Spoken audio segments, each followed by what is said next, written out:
তো কালকে চলে গেলাম রেডি হয়ে সবাই মিলে নিস্তা কুপকালি দেখতে। এটা হচ্ছে জঙ্গিপুরে, মুর্শিদাবাদ। কে কে চিনো অবশ্যই কমেন্টে জানিও।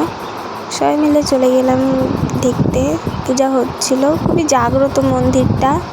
দিদিরা বলছিল খুবই ভিড় হয় বলে। তো টোটো থেকে নেমে হাঁটতে হাঁটতে কিছুটা দূর যেতে হয়। এই যে অনেকজন যাচ্ছিল, এখানে সব পুলিশরা সব।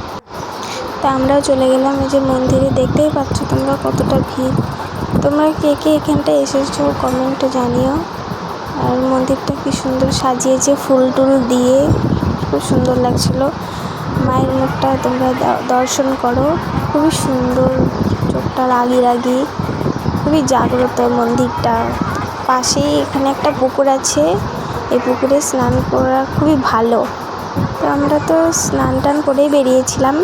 তারপরে মেলা টেলা দেখে ঘুরে তারপরে বাড়ির জন্য রওনা দিলাম। মেলাটা অনেক বড় ছিল আর খুবই সুন্দর জায়গাটা। সকাল সকাল গিয়েছিলাম আমরা, সকাল গিয়ে চলে আসলাম তাড়াতাড়ি। টাটা।